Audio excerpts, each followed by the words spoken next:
ইরানের president Masoud Pezeshkian কি সত্যি পদত্যাগ করছেন? আন্তর্জাতিক গণমাধ্যমে ছড়িয়ে পড়া এই খবর ঘিরে শুরু হয়েছে তুমুল আলোচনা। কিন্তু কয়েক ঘন্টার মধ্যেই ইরান সরকার জানিয়ে দিল এটি সম্পূর্ণ মিথ্যা। তাহলে প্রশ্ন হলো, এই সংবাদ প্রথম প্রচার করলো কারা, আর কেনই বা এমন একটি খবর প্রকাশ করা হলো? আজকে প্রতিবেদনে আমরা জানব বিতর্কিত সংবাদ মাধ্যম ইরান ইন্টারন্যাশনাল সম্পর্কে কিছু গুরুত্বপূর্ণ তথ্য। রোববার সামাজিক যোগাযোগ মাধ্যম এক্স এক পোস্টে ইরানের প্রেসিডেন্ট কার্যালয়ের যোগাযোগ বিষয়ক উপপ্রধান মেহেদি তাবেতাবাই স্পষ্টভাবে জানান, প্রেসিডেন্ট পেজেশকিয়ানের পদত্যাগের খবরের কোনো ভিত্তি নেই।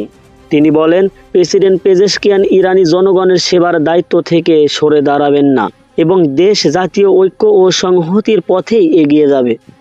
ইরান সরকারের দাবি, কিছু বিদেশি গণমাধ্যম পরিকল্পিতভাবে বিভ্রান্তিকর তথ্য ছড়িয়ে দেশের অভ্যন্তরে বিভাজন তৈরির চেষ্টা করছে।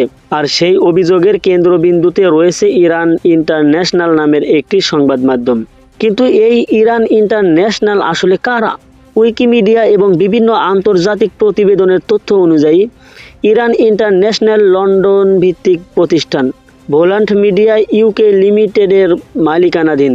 প্রতিষ্ঠানটির সঙ্গে সৌদি আরবের বিভিন্ন ব্যবসায়িক ও বিনিয়োগ সংশ্লিষ্টতার অভিযোগ বহুবার সামনে এসেছে।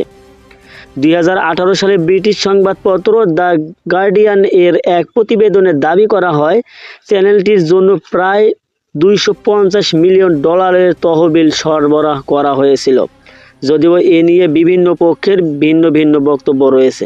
বর্তমানে এই সংবাদ মাধ্যমের ব্যুরো রয়েছে লন্ডন, প্যারিস, ইস্তাম্বুল, ওয়াশিংটন এবং অন্যান্য আন্তর্জাতিক শহরে। এছাড়া আফগানিস্তান ইন্টারন্যাশনাল নামেও তাদের একটি সহযোগী চ্যানেল রয়েছে। বিশ্লেষকদের মতে, মধ্যপ্রাচ্যের চলমান রাজনৈতিক উত্তেজনার মধ্যে তথ্যযুক্ত বা মিডিয়া ওয়ার আগের যে কোনো সময়ের চেয়ে বেশি গুরুত্বপূর্ণ হয়ে উঠেছে। ফলে কোনো সংবাদ প্রকাশিত হলে তার উৎস এবং নির্ভরযোগ্যতা যাচাই করা এখন অত্যন্ত জরুরি। তাহলে পেজেশকিয়ানের পদত্যাগের খবর কি শুধুই গুজব, নাকি এর পেছনে রয়েছে আরও বড় কোনো রাজনৈতিক খেলা? আপনার মতামত কমেন্ট করে জানাবেন। এরকম গুরুত্বপূর্ণ আন্তর্জাতিক সংবাদ পেতে চ্যানেলটি সাবস্ক্রাইব করবেন।